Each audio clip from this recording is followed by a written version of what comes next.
two guys and a gal talking about movies. Two guys and a gal talking about movies. Two guys and a gal, they're talking about movies, and you know they are really groovy. Two guys and a gal talking about movies. Two guys and a gal talking about movies. Two guys and a gal, they're talking about movies, and we know they are really groovy. Hey everybody, tonight we are going to be doing two guys and two gals because we have special guest Elana Lange here, and it's always a joy and a pleasure. So I just wanted to say that for tonight we are changing that name of our show. So welcome to Two Guys and Two Gals talking about movies, and it is my pleasure to introduce the visionary mind behind some of the most thought-provoking and suspenseful films. I got so excited. Films of our time. M. Night Shyamalan. Yes, that's right. And Manny schooled me on how to pronounce his name, so I feel confident. He's renowned for his unique storytelling style, captivating twists and turns, and ability to delve into the deepest recesses of the human psyche. Shyamalan has garnered both critical acclaim and he has a really rabid fan base, okay? These fans adore everything about him. So tonight we're excited to explore his creative process, the inspiration behind his iconic films, and the lasting impact he's had on the world of cinema and even psychology. So here to talk more about it, of course, is Manny Zamora, Rory, the man of a million popcorn munches, Penland, and Elana Lange, who loves Elon Musk. That we were just talking about how much we all love. He's our favorite. Oh, yes. So, Manny, I stole your name. I stole your name. I stole your name. It's very like a dopey feel, right, Rory, when you do Elon Musk? It's like a dopey character. I just love when Mike Myers does him and he's jumping all over the place. I think that's funny as hell. All right. Okay. Well, as much as we love to rag on Elon, Manny, take us into the man of the hour. This guy right here looks a little shaggy in this shot. Usually does. He does? Okay. So what is it about him that stuck out to you that you wanted to highlight him? Well, one of the things that I love about M. Night is he takes genres that are kind of overplayed, just tropes and genres that you've seen a million different versions of, but he's able to give them such a unique and original spin that you almost forget, oh, this is something we've seen before, whether it's an alien invasion movie, whether it's superheroes, whether it's, monsters in the woods. He brings something new and fresh to the table. At least that's how I feel about it. And yes, he's renowned for these sort of Twilight Zone inspired twists. Some of them hit, some of them don't. But regardless, the film themselves are just master classes in suspense, in character building, and he's able to elicit just really great performances from actors that you wouldn't expect it from. At least not always. People like Bruce Willis, Mel Gibson, Joaquin Phoenix. A lot of great stars are in his movies. And he is able, like I said, to elicit just stellar performances out of them. When a lesser director might just wind up, they just wind up kind of phoning it in, I mean, these are good actors, but sometimes they need a little extra push to really bring out their talent. And Shyamalan is able to do that. So anyway, so those are my reasons why. And also because Elana requested it. Yay! Okay, yes, of course. Okay, Elana, what do you like about him? And I think it's our tradition, right, Manny, that she starts us off. Absolutely. Okay. Okay. Well, thank you. The reason why I love him is because, to me personally, I see his movies as little puzzle boxes. And I am, how do I am obsessed with logic puzzles. I have been my whole life. I try to keep it a little more on the down low, but I mean, he sort of reminds me of David Lynch in that way that you're going to a new world. It doesn't have to be perfect. You suspend your disbelief. You're gonna see something interesting, and especially with M. Night Shyamalan, what he makes, what he specializes in, and it's so intricate, is where everything falls. So at the end, you can actually trace everything from the beginning, but as you're going through it, sometimes you're like, okay, this is really boring, and I don't know why I'm watching this. Or why is this happening? This is really strange. I have had the wonderful experience of watching the movies most of his movies as they've come out. And now again, almost 30 years later. And so that's been really wonderful. There are some movies on my top 5 that I'm shocked are on my top 5. And I will just start with that. The first movie that I have is one that I You like puzzle boxes? You should watch the Hellraiser movies. You like puzzle boxes, right? Yeah. But isn't his head like a puzzle box? It's not actually a movie that's a puzzle box. Well, yeah, you push the pins in the right order. Sorry. No, I know you don't like gory graphic films, so that was my joke. And Manny got it. It's kind of funny because I'm down with I'm totally down with porn. I'm down with gore. I'm down with you give me any of that stuff, but you give me a reason.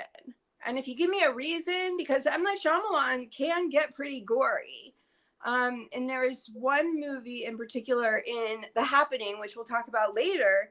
There's a woman that just smashes her head into a window. I mean, that was extremely gory, but there was a reason why. The one that got me was the guy in the lion cage. Just kind of sitting there while a lion rips his arm off. Right. Not screaming or anything. There are a lot of things in his movies that are very gory. But I feel like I have a reason for that gore. I don't feel like it's just like self-indulgent gore. Not gratuitous, right? Yeah. And I don't like gore fests. Like he puts some of it in certain places. So yeah, so I'm okay with it if there's a reason. Like, I feel the same way about anything that's meant to evoke some sort of shock value. It needs to have a reason, or I'm not interested in, what that person has to say. Right. Yeah. All right. So what's your first? Okay. So my first one, I wouldn't even watch when it first came out, because I was like, comic books? Yeah, no, that's not me. And I ended up being in love with this movie. Before I say what the movie is, I'm also going to say that it's part of a trilogy that I got a feeling it's my number one as well. People watching in order. So my number one movie is from the Glass trilogy, and the movie is Unbreakable, and the movie is, it has to do with, talk about puzzle games. There is a man, and he arranges these terrorist incidents to happen. Okay, good girl. Sorry, that's my baby. He basically arranges Bruce Willis's character as a puzzle so that he plays defense to his offense. And it is brilliant. I just love it. I didn't have I mean, I really jumped head first into his movies this time. So I wasn't looking for problems. I was looking to enjoy his movies. And this one, it's everything. It's extremely enjoyable. It is action packed. It does have some very appropriate gore, and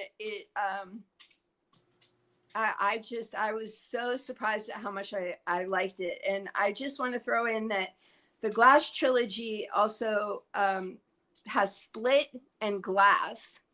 Right. And I wanted to talk about the trilogy as a whole. Should I wait to do that, or should I throw that in there now? Are they on your list? All three of them? Well, they kind of follow the number one, Unbreakable, because I think it's the world that I'm interested in. Yeah, well, again, if you've got 4 other picks on your list, then yeah, go ahead and just talk about it as a trilogy. So as a trilogy, I'm going to say the second movie is called Split, and that is James McAvoy, as I've never seen him. I have a little crush on him, and just always has, and I just always have. And this movie, he's what, like 127 personalities, something like that. I can't remember the exact number. Yeah, and he just 23. 23. He just goes through them. That's like quite a jump. There are moments in the movie where he will just switch from one to the next to the next to the next to the next. He is incredible. He is definitely I've always had, I've always liked him, but I did not know he could do that. And then the only other thing I want to say is the last part of the trilogy, Glass, I was rather disappointed in, because the first 2 are so amazing and they are so strong that it is a very weak ending to the trilogy. It really is. It's kind of a haphazard, like, let's pull it all together kind of thing. And I was just aware of it the whole movie. I was like, this isn't working like the other 2. It was like a second-rate X-Men at that point, and it really made me unhappy, because I did love Unbreakable so much, and because Split was so amazing. And you're watching these movies and you're getting little parts of this world, and you're like, oh my God, when they all come together, this can be mind-blowing. And it's really... It's not. What's funny is I probably won't have to talk during this entire show, because we totally agree on this. And you were telling me before the show started, we were joking around that we never agree on anything, and that's not true. Until we get into some of the other ones. No, that is really funny. No, 100%. I totally agree with you. So Unbreakable is number 1 on my list. Split is on my list because of McAvoy's performance most of all, and Glass gets an honorable mention midway down the list because it just didn't match up to the other 2. No. And again, Unbreakable is much better all the way around than the other 2. All right. Well, and Unbreakable can stand alone, which is another thing that is interesting. But if you keep it alone, then you do miss Split. And I do think that that it's worth it to watch both of them, kind of thinking that you're getting a trilogy that's not going to be disappointing in the end. Because it was a good feeling while I was going through it, until I found out. Yeah. Well, wow. Unbreakable is my number 1. I mean, oh my goodness. There it is. It's just that good that all 3 of us. He's never topped it. No, he really hasn't. And the main reason is I am a comic book geek, as everybody knows. And when I first saw this movie, I thought, this is it. This is what comic book movies should be like. It's not just about people putting on spandex costumes and fights and monsters and all this stuff. It's so psychological. I mean, it's really closer to what modern graphic novels are nowadays. It's very psychological, very dramatic.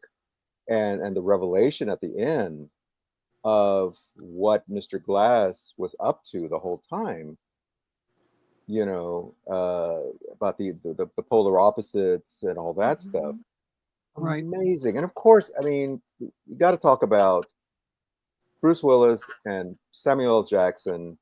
Probably they have goodness, I working mean, off of they're each other. terrific actors, and these are they are at their best in this movie. I mean, Agreed. bar none, bar Mhm, none. absolutely. I mean, they performed before. You know, they were in Pulp Fiction, they were in other movies, but this one, when they're really actually opposite each other, without even knowing it until the very end, it's just amazing. I mean, yeah, I can't really add anything to that. And I agree with Split and Glass. Split is an excellent movie. Uh, and somehow I managed not to be spoiled Oh, by good. it. I didn't know that there was part of a trilogy. Hmm. You know, I knew Glass. Well, no, that's not true. I did because I saw the trailer for Glass, and I thought, wait, why is Bruce Willis in this movie? And so I put two and two together. It's like, oh, so this must be part of. You mean James McAvoy? Uh, well, no, Bruce no, Willis would have to be in Glass because he's his character. Well, I mean, no. the I saw They're picture on nemesis. Glass is of the three of them because I exactly. saw Yeah, that and when I saw the I was poster, it's so like, Right. excited. yeah, yeah. Because Um, ever One since thing I saw, that's so amazing about Unbreakable, though, just want to say is that Manny, you love comic books. oh yeah, Rory, you are a fan too, correct? Yeah, I like comics. And I very limited. As I said, I like the X-Men because it speaks to me mostly about, not comic books, but about people and how they're different. And I love that this movie is so good and so it's so intricate that I'm putting together a puzzle and you guys are, comic book geeking out. Like that's such a big pretty much, yeah, thing for a movie. yeah, yeah. I like that it's a more realistic take on like superheroes. You know, Mm-hmm. Exactly. Yeah. if you had that kind of power, how would you find out Yeah. and what would you do with it, and that kind of thing. And again, would you dress up in a leather or a spandex outfit? I don't That's know. really interesting. Yeah.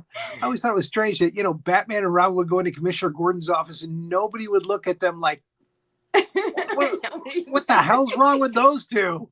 Exactly.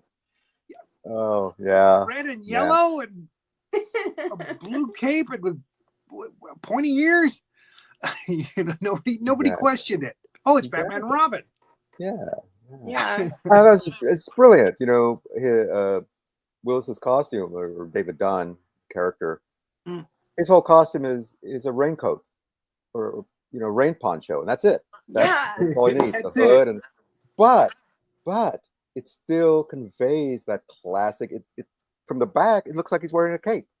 It does. So it still has Mhm. that classic trope, that classic iconography of the superhero, but in a realistic mode. And he's vulnerable. He has that vulnerability. So again, another trope, which was used to good effect. So anyway, so yes, so we all know agree. that one of the things that I Maybe. like is music for movies, and I'm into composers. Mm-hmm. This was the movie that actually turned me on to James. Oh my God, James Taylor Newton. Is it James Taylor Newton?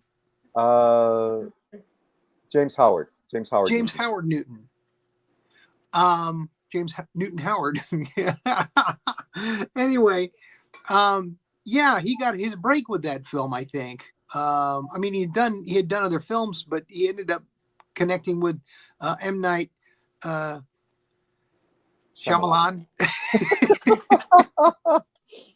And he ended up doing a lot of soundtracks for him, getting a lot of work through him. Kind of like when Tim Burton took Danny Elfman under his wing and started his career. And I mean, he's done most of his movies. David Lynch with Angela Badalamenti, Julie Cruz.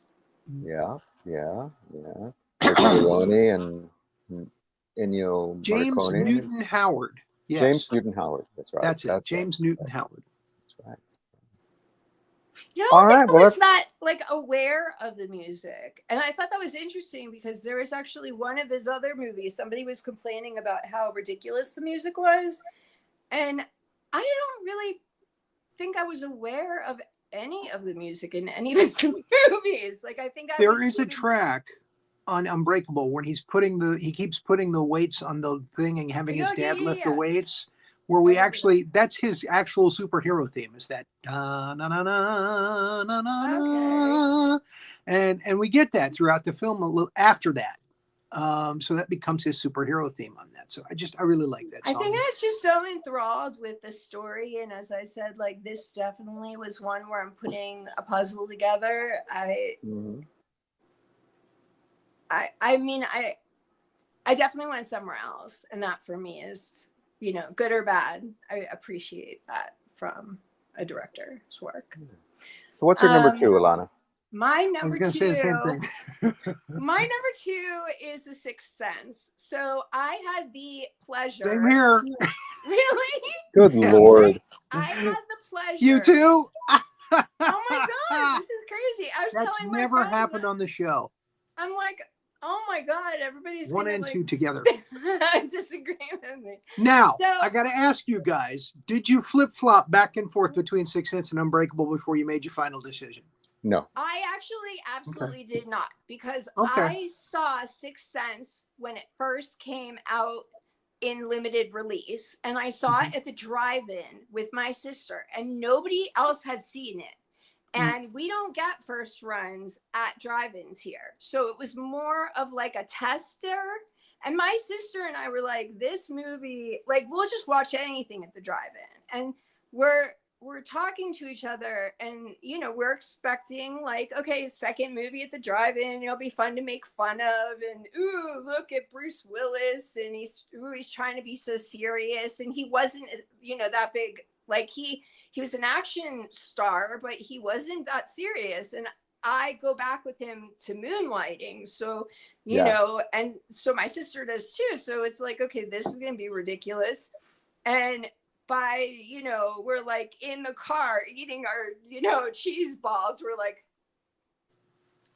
like we couldn't believe it. So we got it before anybody else did. So we actually got that, the full impact of everything.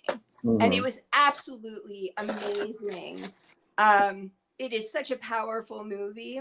So the second time I watched it, it was boring as hell until about halfway through, because I know all of this stuff, right? But then halfway through, then he gets you again. And I was like, I had to stop and restart the movie 4 times in the first half, because I really didn't think I was going to make it, but I'm like, I really want to make it.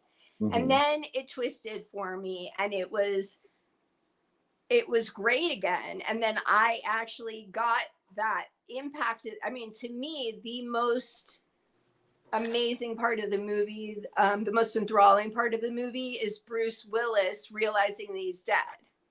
So if you saw it, if you've never seen it before, you're not thinking Bruce Willis is dead. If you've seen it before, you know Bruce Willis is dead. And the first half of the movie is full of plot holes, like tons of plot holes, if you know the clincher at the end. But right. Then like the mother introduces him to the son. Well, wait a minute. How does the mother see the ghost? Oh my God, there's so many loopholes. But I read something that was interesting too, because I was like, so how much time passed? Like he's just like walking around. Like, how does he not know, right? Because if you know already, like, how does he looks like how could his life be like that if he was like, it just doesn't make any sense. So you have to get past that, and once you get past that, then I did share that with him, and that was an incredible ending. But I did read that the reason why M. Night Shyamalan does not tell you how much time passed, because you are not actually going through the passage of time. When he dies, when Bruce Willis dies, you actually are just tunneled into M. Night Shyamalan land. And so that's why it doesn't say. And so when you're watching the movie the first time, you're going to be tunneled that way. But when you watch the movie the second time, you're like, where is this tunnel? Like, I don't even see a light. I see loophole, but it gets there. So I really am surprised that I'm recommending second viewings or third viewings, but it was really worth the second half of the movie. Well, I'll have to make a correction. I had originally placed Sixth Sense second, but then I moved it to third. Another movie is second. So Oops. just want to correct that. Wait, I'm sorry. Say that again. Actually, The Sixth Sense is my third pick. Oh, okay. There's another movie that actually made second. But Okay. I want to What's hear. your second? So my second is actually Signs, with Mel Gibson and Joaquin Phoenix, and Macaulay Culkin's little brother. Yeah, he looks. You so know, much I like not Kieran. Kieran. It's Kieran Culkin. Or Rory Kieran. Culkin. Rory. Rory It's Culkin. Rory Culkin. Culkin. That's right. It's You have not Rory. Kieran. Yeah. And There's Amanda, a lot of Oh, Culkins. they're so and talented. Amanda Breslin. And I, besides being a comic book freak, I also love science fiction and alien invasion movies. I went all the back, you know, like War of the Worlds, all of those. And again, here we Mars have Attacks. Mars Attacks, all of those. The Invaders. I mean, I go on and on and on. All of which I think had an influence on this movie. But again, Shyamalan says, you know what? We're not going to do spaceships. We're not going to do, you know, ray guns. We're not going to do any of that. Instead, we're going to focus on this kind of broken family, this broken man, a former priest who's lost his faith because of this horrific accident that took the life of his wife, and his brother, and you know, they're living on this farm, and all this stuff happens. And that's something that I wanted to bring up at the beginning of the show. One of the other things that I love about his movies is that they're mainly focused, for the most part. I mean, there's some exceptions. For the most part, it's and I did mention the Twilight Zone. It's ordinary people caught up in extraordinary situations. These are just One of the regular people. movies. One of them. I'm sorry for interrupting, but No, go ahead. I had seen that one of the movies was actually, because he's a love of older movies from like the 50s and the 60s, and you know, those kind of like space invader movies, or you know, and he wants to do things different. But I read a lot of very interesting things about Signs and what people thought. This wasn't what I wanted to say though, so please go ahead and when it comes back to me. Okay, all right. So anyway, I'm with I you. love. It's on my list. It's number 4, and I'm with you on the fact that I liked it because the aliens kind of took a back seat to the rest of the movie. And I remember I saw this in the movie theater when it came out. Mm-hmm. And Me the too. reaction of the crowd when we first see that alien in the newscast. When they say, "Oh, we're going to show you some footage here," and it's quite shocking. I'm like, "Oh yeah, it's going to be shocking. They're going to show a guy in an alien suit." And you would not believe how the crowd screamed when that alien finally popped out. Yes. The first rule of alien movies, I was always taught, was don't show the alien. You guys didn't learn that too? Like, and there are aliens walking all over the place, and at first I was like, but it's just the way they did it. Not to show the alien. yeah, but I know exactly what it was. It was a very, very. I mean, I know I jumped like, holy crap, you know. And it's not a very scary looking alien. No, but it's just the shot. The way it pops out It's in the kind of, shot. it's like human looking. Like I think that's what I wanted to say, was that you can understand these movies from a number of different ways. So my like forte, we'll say, is, you know, crime. So I see a lot of his movies as like why do signs actually have to really be aliens? I read this one thing, and it was talking about how they were actually demons that came because he was a father, so he was a reverend. And the demons came at that time to distract him and to give him something else to do. And it ended up turning out that it restored his faith it restored his faith. So I thought that was just really interesting, that even though people saw the aliens, they were making them into different things. The other thing I just wanted to say is, so this is not from M. Night Shyamalan. This is, I guess, his fans, but this is part of what's called the Terror Trilogy. And the Terror Trilogy is Signs, The Village, and The Happening. I thought that was interesting that he had like... Okay, I can see that. I can see the connections. Yeah. Okay. The end of the world as we know it. Okay, well, that was my number 2. So what's y'all's number 3? Okay, so the reason why I mentioned that it was part of the Terror Trilogy is because my number 3, which is the one that I expected to have big disagreements on, but we'll see, is The Happening. When I first saw The Happening, I thought it was so stupid. And I love Zoe Deschanel, which is why I watched it. And I'm a fan. I've always been an M. Night Shyamalan fan, but this particular movie, the reason why I watched it was because of Zoe Deschanel. And it is so controversial, this movie. Like, people either hate it or think it's the dumbest thing that they can, they can't even, like, it's like on the best of the worst movies. And then there are some people who are the people that I agree with now after watching it again.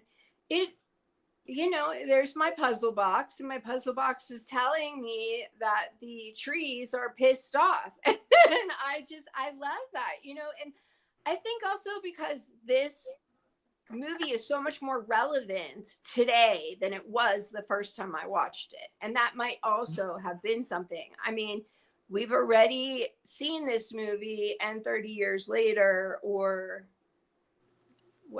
20 years later, now we're actually like in big trouble. And now we can actually see how this could be a possibility. And yeah, there are a lot of plot holes. There are, in all of his movies, there are a lot of plot holes. And this is the movie that a lot of people said the music was stupid, but I was just so into everything that was happening. And to me, I don't care if the science made sense or not.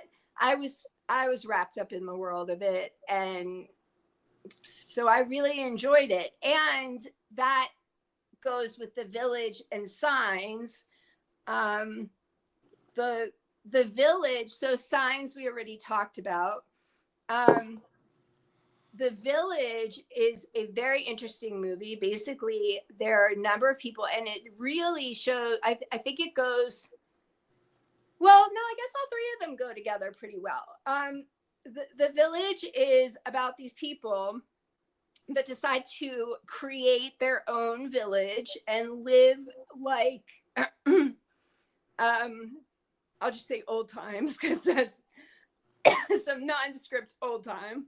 Mm-hmm.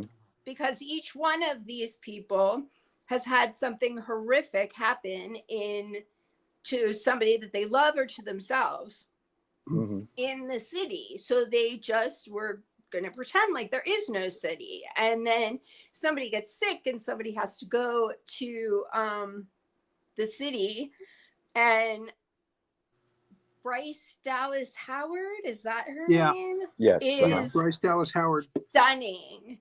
She's in a couple of his movies. Yeah. Yeah, she was also Lady in the Water. I noticed, and maybe something else.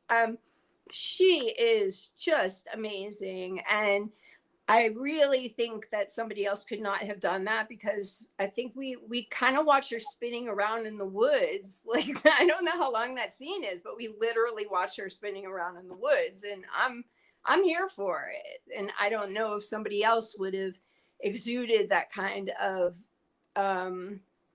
emotion in that particular way. So I did want to mention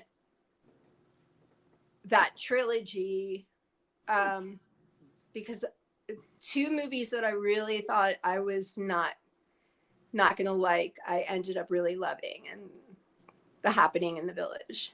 So Okay, we finally disagree. I was not a big fan of The Village, or I'm not a big fan of The Village, I should say. I didn't like it all that much. I thought the twist at the end was just kind of silly. Really, I'll give they you couldn't that. figure that out. They couldn't. Yeah, Uh, it was still kind of clever, and you get your a puzzle lot of people box. at the time had the same problem I did with it. The Happening, on the other hand, is in my top 5. It's my number 5. It's just a really horrific premise that, yeah, plants evolve to the point where they can emit some kind of gas or something that makes us want to be suicidal and want to kill ourselves. Mm-hmm. And again, you watch people in this movie just all of a sudden change, and they get this kind of blank look on their stare on their face, and they, they're running into lion cages. They're, they're jumping off of the tops of buildings. That is the most knitting beautiful needles scene. in their necks. Remember that scene where they're just like jumping off the building at you? That's they're just walking off the side of the building. It's beautiful. The cinematography in this movie is absolutely So, there's a character 3/4 of the way through that kind of explains what his take is on it, and it really is what it is. I mean, he's like, maybe the plants are getting back at us for encroaching on the land, that kind of thing, and you go, okay, well that would explain it. And again, they don't say anything else about it. They just continue on with people becoming suicidal and wanting to kill themselves. John Leguizamo. I love John Leguizamo. He's a very funny performer, and he can really do good drama as well. And I liked him in it. But we've the only one we haven't really talked about at length is Split. That's my number 3, and Signs is my number 4. So again, Split is it really is James McAvoy's movie. Oh yeah, absolutely. He is so incredible in the way he plays the different characters and the way he moves from one character to the other. It really is, and again, it could be seen as a standalone movie. You don't have to watch the other two. So again, I expected when they decided to do a follow up to Unbreakable, I expected the two main characters to come back, Glass and his nemesis. I can't remember the character's name. You said it earlier. David. What's that? David Dunn. David Dunn.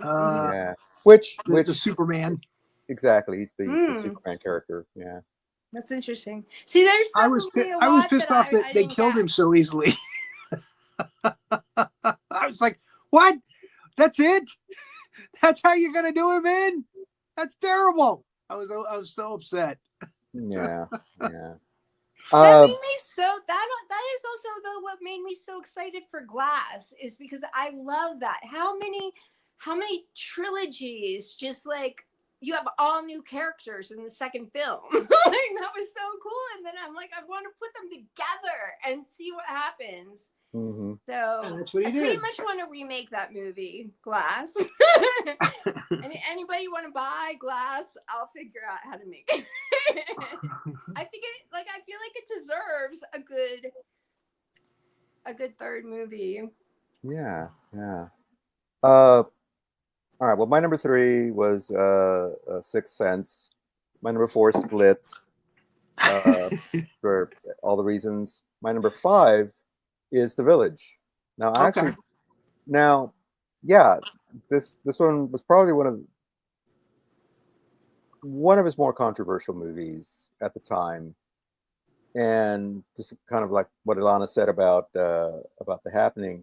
Either people love this movie or they hate it. Mm-hmm. I can't say I love it, but I really do like it. I think, yes, the ending is a little silly when we find out what the village actually is and all that, but that didn't really bother me. It's like, oh, okay, well, all right. He had to figure out some way, some to explain who these people are, what they're doing, and so on and so forth. And okay, well, fine. But for me, it's all about the performances in this movie. And we talked about Bryce Dallas Howard, Mhm. Joaquin Phoenix, William Hurt, Sigourney Weaver. Oh my God, just wonderful performances from all of them. And you really felt like, okay, these are the elders of this, 18th century village, and there's monsters, and then you get this feeling of this. It has this very fairy tale quality about it, Yeah. until you find out what the monsters are, and then the reality of the world beyond. But and even that really didn't spoil it for me, and I know it did for a lot of people, and it's lambasted for that. And Hey, Dennis. Hi, Dennis. Hello. Howdy, folks. So I so yeah, I just felt this needed to be in my this I wanted it to be on my top Yeah. 5. So that's where I was. I actually watched the trilogies and like pit them against each other, so like to me, I wasn't that into Signs. It's the second time I've seen it. It's just, I don't know, not that into it. But The Village I really, really liked. And then I was like, okay, so does the happening go after The Village or does it go before? And I just was swept away by The Village. And again, I'm not a scientist, so I don't know. But it sounds plausible to me. It sounds terrifying. and it was... Well, again, in most really of his good. movies, he does know how to build suspense and keep you on the edge of your seat, no matter what the premise is. And that's one of his good things. One of the things that he's best known for. His films are kind of like fairy tales in some sense. Yeah. Or some are like parables. They're like these little, they fit together. Just so what number are we on? I went through my list because you guys have already mentioned everything on my list, and I think he's on number 4. Sorry, I have 4 and 5 still. yeah, no, You guys keep bringing up movies I want to talk about. Okay, so I just want to mention 4 and 5 because nobody mentioned them actually. My number 4 was Knock at the Cabin. Oh, okay. Knock at the Cabin is really interesting. I have limited knowledge, honestly, of the apocalypse, but I know enough to have, gotten through and understood what the movie was about. But basically, the world is going to end, and this beautiful family of 2 men and a small girl, they have to decide which one they're going to kill. So technically somebody's not allowed to say that they're going to kill themselves. It has to be like a group decision. And there are 4 people that come to them, each representing a horse of the apocalypse. If they don't kill one of their family, then these 4 people representing the horses, they are murdered in their place. Pretty much everybody's murdered at this point, and one of the dads, he very astutely makes the other guy want to kill him because he basically says that he needs to not go through this. And then we see the world start coming back together. I'm sorry, as this was happening, the world was starting to fall apart. There were plagues. There were, I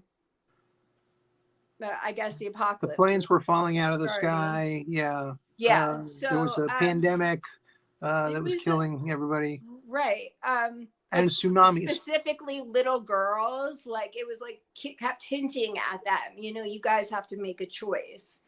So it was a sad movie. It was a difficult movie, but it is a very neatly shaped puzzle box. I mean, if you look at it and you try to peel it, everything fits together very there weren't that many plot holes. There weren't that many. I think it was a pretty self-contained movie that had, an obvious message. And if I could get it's about the apocalypse, I think pretty much anybody watching that movie is going to. If four crazy people come to you and say, yeah, "Hey, one of you's got to die for the apocalypse not to happen," believe them. Right, and you're sitting there with. In all of his movies, you're sitting there, and you get so involved that you actually are like, "Oh my God, no, don't kill, oh no," it's I think this one was kind of like a very sad ride, but I enjoyed the ride, but it was very sad. Well, I have to admit, I haven't seen it. I didn't get to it, but it sounds awesome, and now I got to watch it. Yeah, and I'm a fan of until this afternoon, and I was very surprised by it. If I hadn't already put The Happening on my list, I probably would have put it on my top 5 list.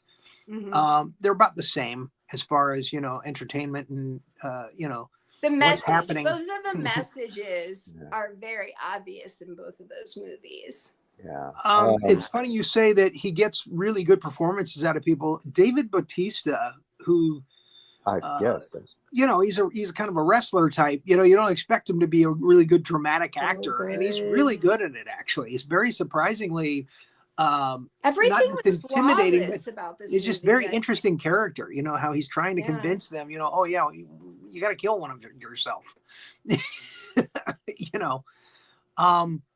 And you're wondering in the first half of the movie, are these guys just whack jobs? Nutcase. Religious wackos, or you think he might be, because in the very beginning he comes up to a little girl who's playing. I thought he was a pedophile, right? You kind of get a little bit of that too. I gotta admit. Okay, great. We're gonna watch a movie about a pedophile. I don't know if I'm signing on for this, so I'm watching it very, very carefully until we get, back to the cabin and I find out what's happening. Because, in the beginning. Yeah, it's just they're so creepy. It's like don't listen to them. And then this stuff starts happening on the TV, and you're like, oh, geez, they might be telling the truth. Yeah. So, and that's kind of the twist. And it's not at the end of the film, it's in the middle. Like, how did these people believe him? Because he is still a little creepy. So, if he could get these other people to follow him, I really enjoyed it. It was top of my honorable mention list. Yeah. Yeah. And then 5, I actually have Lady in the Water. This also is one of his puzzle box movies. It fits together pretty easily. This is the face I'm expecting Rory to make at me. I couldn't follow along with it. I was just like, no. I loved it. I know it's M. Night Shyamalan. Such a dreamer. Shyamalan. It's kind of like a movie for dreamers also, because the guy is Paul Giamatti. Is that Paul Giamatti? He's awesome, and I love him. And he's just in all the stuff, and he is good. Everybody likes him. He is a doctor who lost his family was murdered, and so he's not a doctor anymore. And he's a landlord. This sea nymph, right? But he's like a handyman, so he's crawling in sewerage lines and doing all these things, and this is not what he wants to be doing, but he doesn't want to be doing anything because he doesn't want to be alive. And the sea nymph comes, and he comes to find that he is the healer in this prophecy. There are a number of people that play roles in saving the sea nymph from these. Oh my God, I love these monsters. They're green, grass-like monsters, and they're crazy. And they're ridiculous, but I kind of like that they were ridiculous because, she's so real about it. I think that's Bryce Dallas Bryce Howard Dallas again. Howard, yeah. Yeah. And she is so small and so frail and needs to be taken care of, and like it's just such a sweet, beautiful movie. And it also just, you unravel it the same way that you unravel his other movies. So I had to put that on my list. There's no doubt it's got an incredible, it's probably one of the best casts he's ever assembled for a movie, with Paul Giamatti, Bob Balaban. Oh, good. He casts himself as one of the main characters, though, which I didn't like. A lot of the critics had a problem with that at the time, because, you know, he's like Hitchcock. He'll always put a little character for himself in there, and we're okay with that. But when you give him like a major character, it's like, he's not that great of an actor.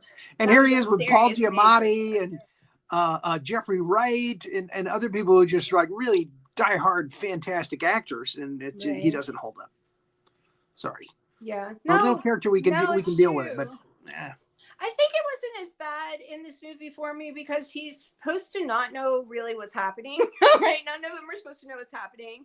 And he is supposed to have this kind of, he's writing this book that he has writer's block on. Right. And he is supposed to just kind of be like not sure and kind of scared. And he thinks he's onto something. But then when she tells, you know, so I guess it didn't bother me as much. I have to say, I also think he's cute. So like, unless his acting is really bad, I'm not really that bothered to have him come in and say a little something, like kind of like David Lynch does, you know. I don't know. I really see a connection between the two of them and how they build these puzzle worlds. And, you know, I think I would rather watch a bad movie like that than a good, you know, movie that I'm going to know the point and the plot in the first 10 minutes. That's so I really appreciate directors, you know, for doing that. And even if they want to make themselves main characters, I guess just didn't think it was my main cup of tea, but yeah, again, it's on my honorable mention list. Yeah. Well, speaking of which, Ilana, do you want to give us your honorable mentions? Are we on honorable mentions already? Yeah. Well, number 5, my number 5 was The Village. I think we talked about that already. Yeah. Okay. All right. That was a good one. You want me to do my honorable mentions? Denise says the best grass-like monster was Stephen King in Creepshow. Yeah, right? Yeah.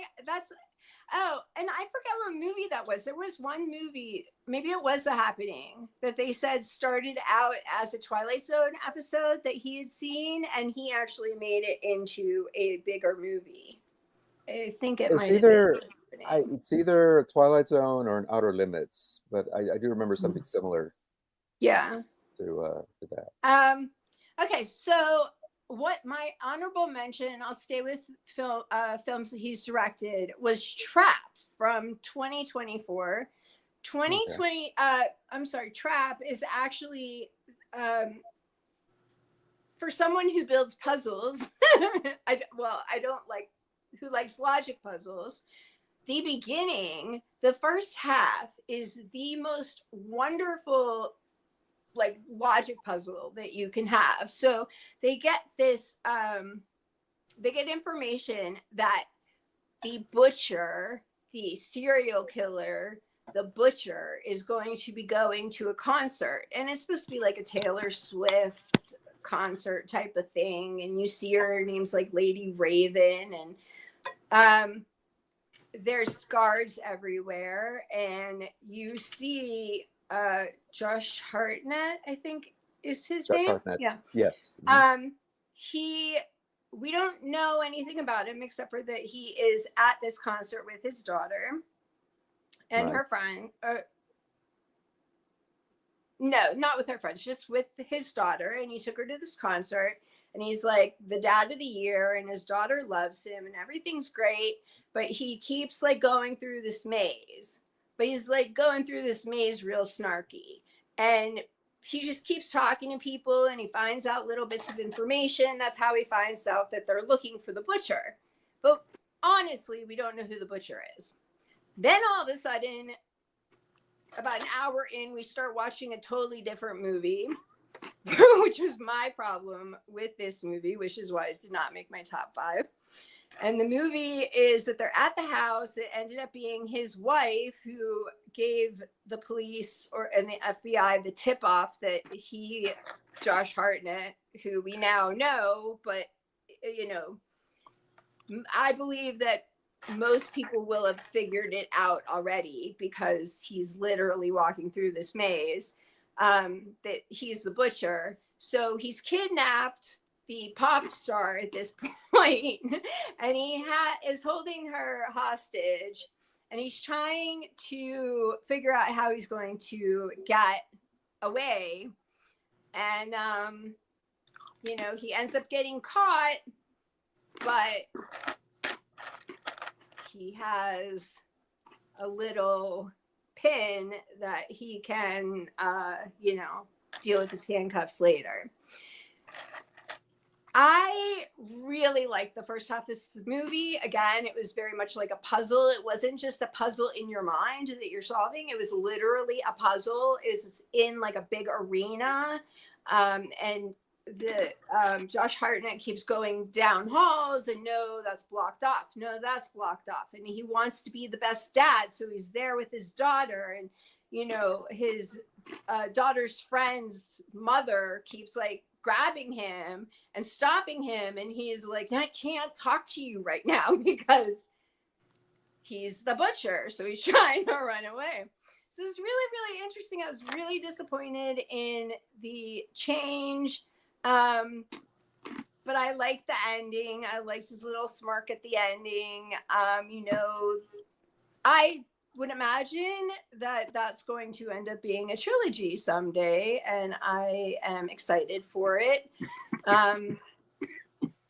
So I liked it, but I know a lot of people, this was also, I guess, a controversial movie. I don't think it went in theaters. I think it went straight to TV or whatever happens now.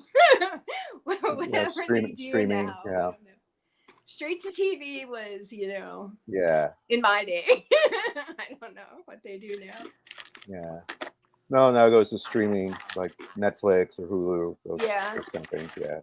Not even like, it didn't even go to the movie. It just didn't even go to like what the Netflix or whatever, like a movie that is going. It's more of like, you know, here's a Hallmark Hall of Fame movie that we're dishing out, you know, here's whatever movie. So it was pretty under radar. But yeah, I'm glad that I you know, found it and I watched it because it was fun.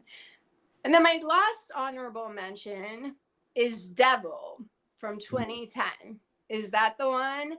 Yeah. I love this movie. The first, like, the reason why I asked, so I just get like pictures in my head all of a sudden, and I just got a picture of these people in an elevator all of a sudden, and I was like, oh my God, you have to tell Manny that we have to do M. Night Shyamalan. and I didn't realize that he didn't direct it, but this movie just like sticks with me. I love this movie so much. I can't really explain what I love about it's definitely a fairy tale, or a we call them Bubba Minces, like in Jewish, in Yiddish, like old wives' tales. And it's I love it. I was ready to put it on my top 5 list, and because I really liked it as well. Again, most of it takes place in an elevator. There's some people in an elevator. One of them's a killer. They're trapped in the elevator together. And there's a guy trying to help them who's like in one of the building operators, you know, building security. It was written and produced by M. Night Shyamalan. And but he didn't direct it. I always thought he directed it too. I always thought that it was, and it's funny because I always tell people, oh, I love that movie where they're in the elevator and they're like, what are you talking about? And didn't know until, like a week ago. So I've been watching it. I've watched this movie a whole bunch of times, and I always thought that he directed it. And the twist is that the killer turns out to be the devil himself, is in the elevator with the others. And the others they've done something horrible in their past life, and he wants to take them to hell. And the security guard turns out to be the one that needs saving. So it was a really, really interesting movie. Nice twist in the elevator at the end. We find out who the devil is. And it was very entertaining. I really, really enjoyed that film.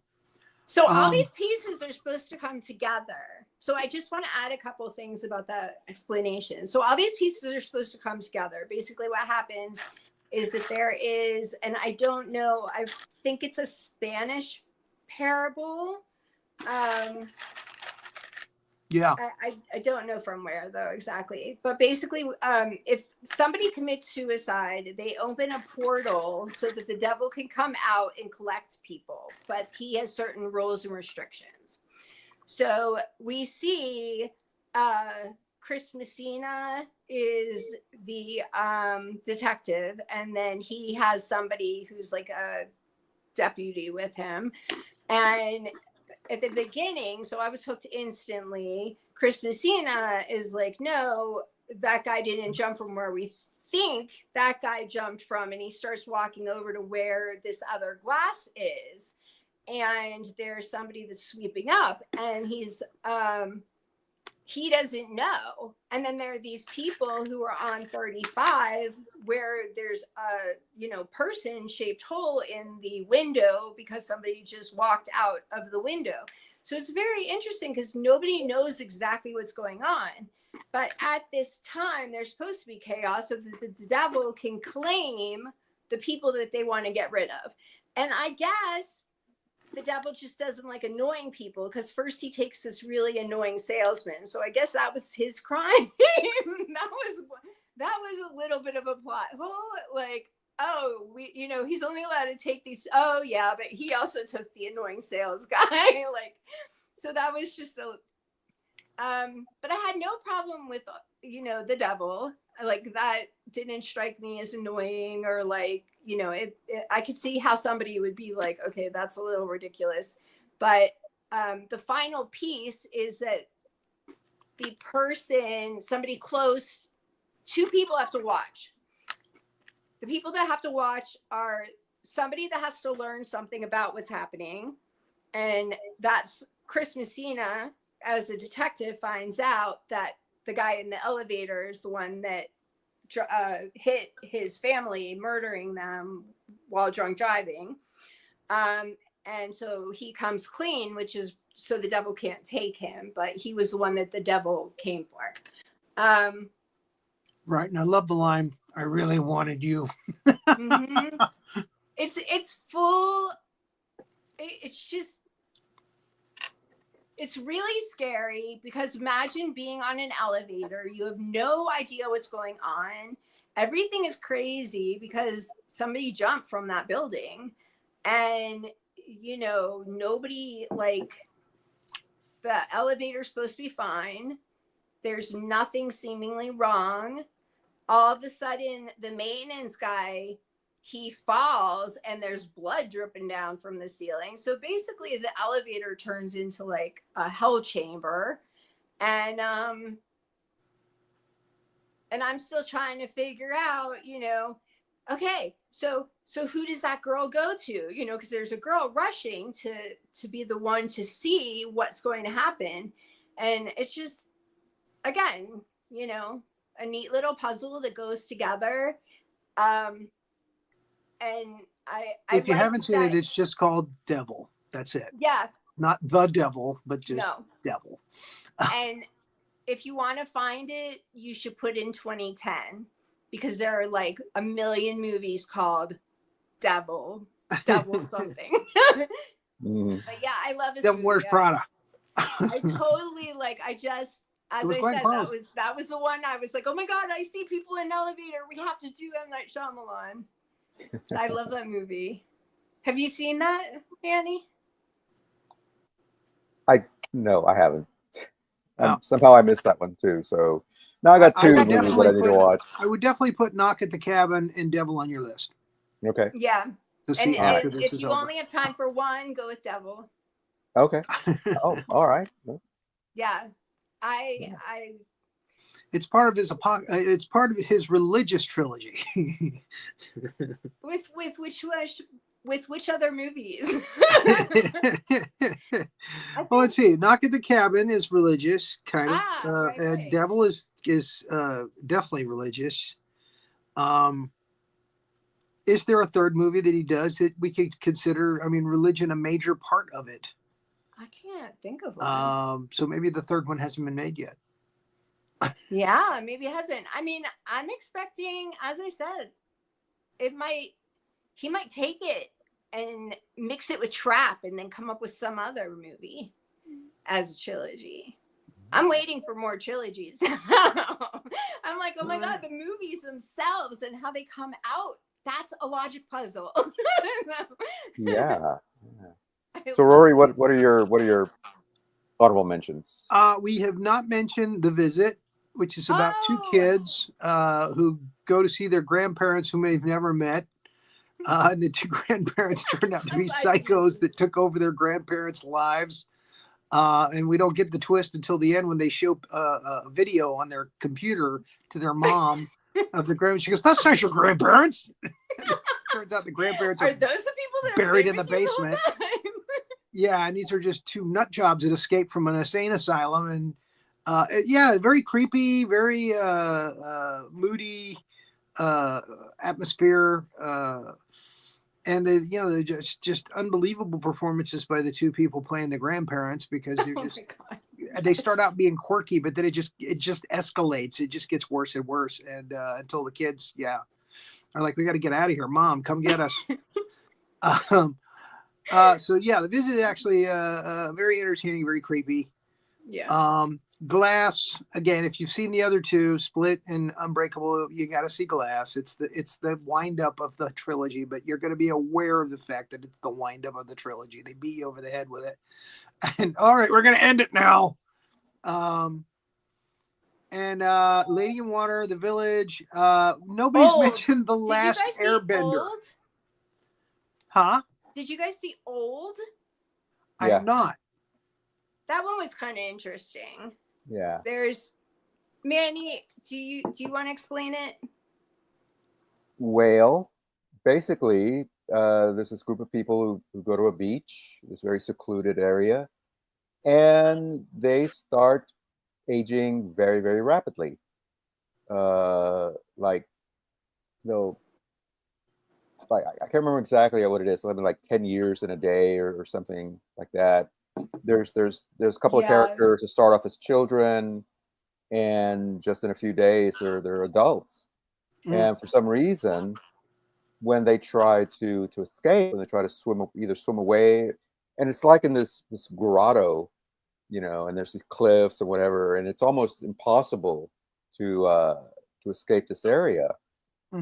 And it's very typical kind of Shyamalan suspense, and again, like Elana says, puzzle box, like you don't know what the hell's going on first part of the movie, like, okay, why are these people who are these other old people, and then suddenly they're dead, and you're like, wait a minute, they weren't that old, but then you get to see the kids as they age, and you're like, oh wow, and of course there's a twist, and you find out kind of what's going on, but it's a good movie.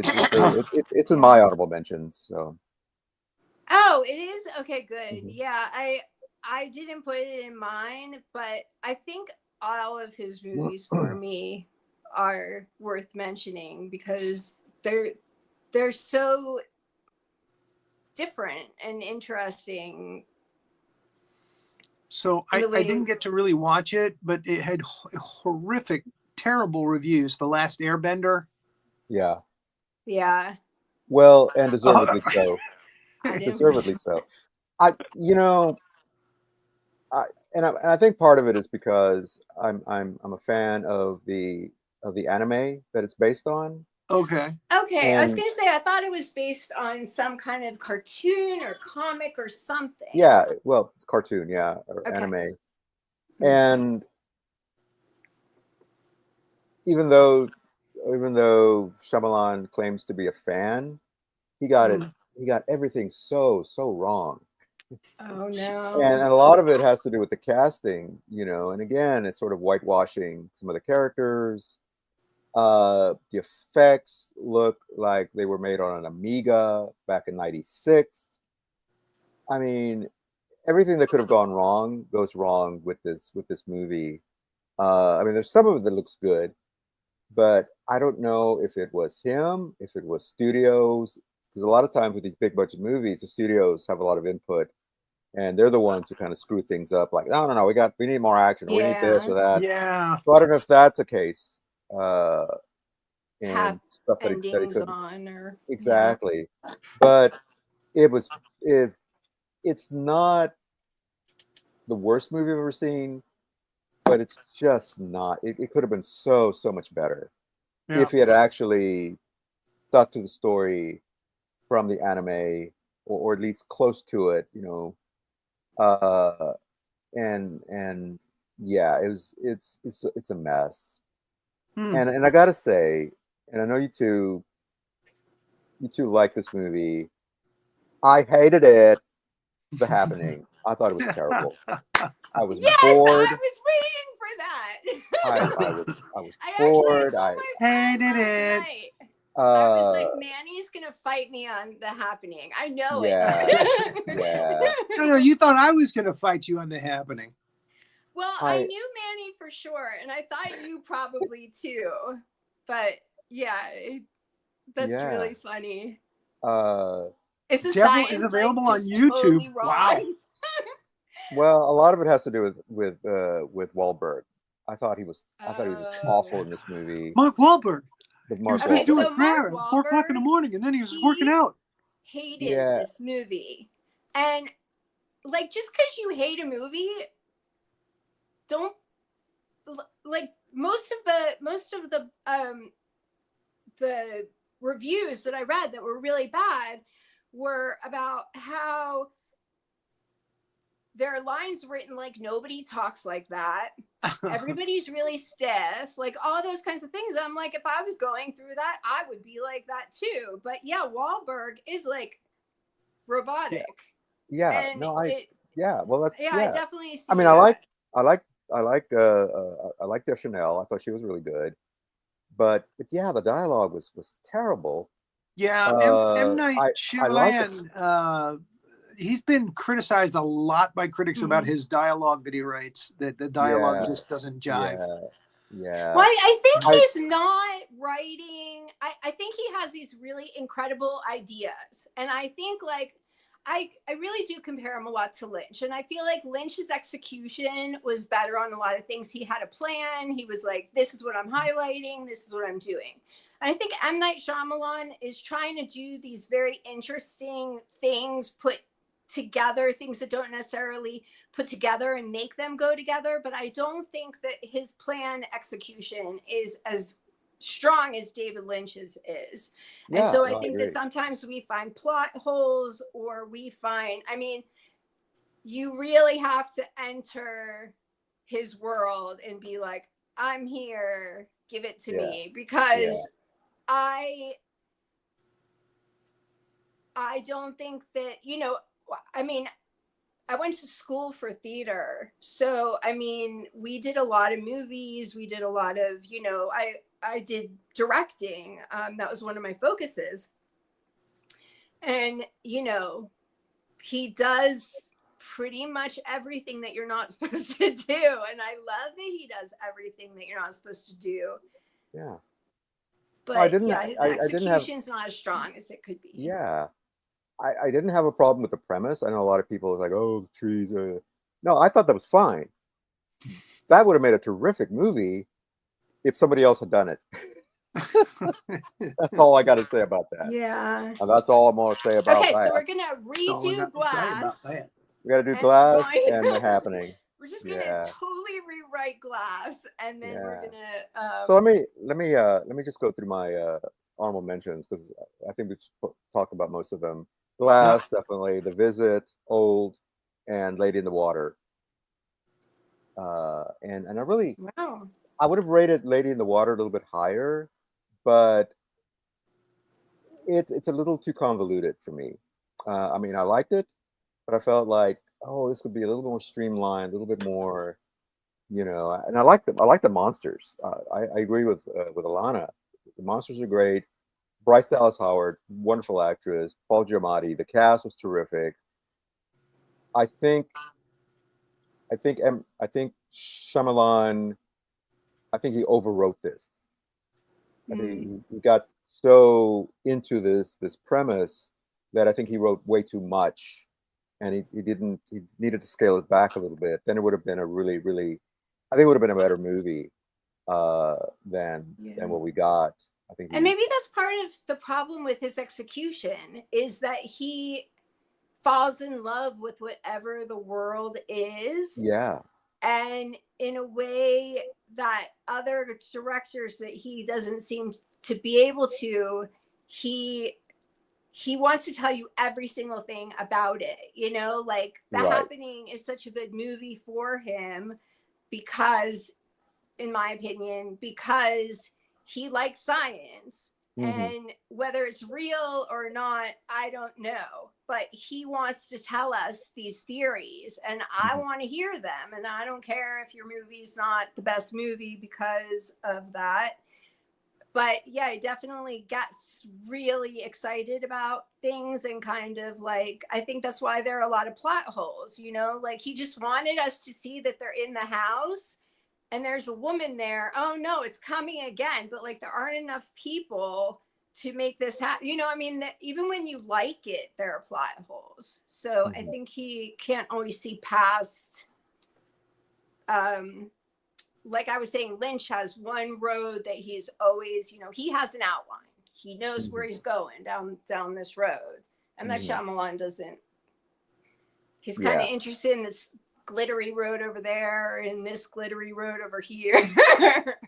Yeah. Well, I think that's what we all agreed with Unbreakable, is that one was very tightly plotted, and maybe one of his most tightly plotted movies. I mean, you can hardly put a knife in between, it all just works. Fascinating. So, and he kind of got away from that. I think he let fame get the accolades. I think got to his head a little bit. It's like, oh, I'm a genius. I'll just write whatever I want, and and we got The Happening, and The Last Airbender. Thank you. So anyway, but like I said, if you like what you like, that's always been my motto. Yeah, I don't trash people for liking what they like. I think it really does have to do a lot with what we're experiencing right now. Like, as I said, I didn't like it the first time. I thought that it was silly. And this time it's like, oh my God, are you watching this movie? Like, well, why is everybody not aware of this now? So. Well, it's interesting you say that, because I mean, I've gone back and seen movies that I love, and then watched it again. I'm like, why did I like this? Right. And the opposite. I've seen movies that are like, oh, this is horrible, this is terrible. Then gone back, and it's like, wait a minute, this is not so bad. So I may have to rewatch The Happening and reevaluate. I'm not guaranteeing anything. You're still gonna have a problem with Mark Wahlberg, though. But I'm probably still gonna have a problem with Marky Mark. I'm glad that there was one disagreement. I was so surprised that we all agreed on. Agree with a lot of I know, but maybe it's the trees. The trees are making us want to commit suicide. Hey. Oh my God. See, exactly. It's thought it was. If been somebody else, if only it been somebody else, if it been Mel Gibson or somebody, I might have bought it. But maybe we should work out and pray a little more. But I don't know. When they turned it over to him for the Transformers movies, I just said, okay, I'm not going to be watching these anymore. When he became the main character, in like I guess it was the third or the fourth one. It's like the fourth one, yeah. Yeah. But then again, you go in for the robots. You really don't care about the human characters. But yeah, they're not as good as when Shia was doing them. So Le Beau. Chef Le Beau. Yeah. All right. Well. Okay. Well, again, this is great. Thank you for doing this. Thank you. Thank you, Elana, for being our guest as always. Wonderful insights. Thank you for bringing us to M. Night. Next week, we're going to talk about an actor who, and this is kind of a tribute episode for a wonderful actor who unfortunately passed away under some very tragic circumstances. We're going to be talking about Gene Hackman next week and some of his movies and some of his roles. We've discussed some of them in other contexts, but I think we need to kind of look at his movies and his career and really kind of honor him. So, I mean, there's been others, but Hackman had such a long and distinguished career that I think we need to do our own little tribute to him. So next week, Gene Hackman. Right. Thank you. All right. Miss Renee, are you Yes, there? I'm excited. I'm so excited. I was going to ask for Gene Hackman, so this is perfect. Great idea. Thank you. Great. Yeah. All right. Well, until next week, we'll have a great week, and we'll see you then.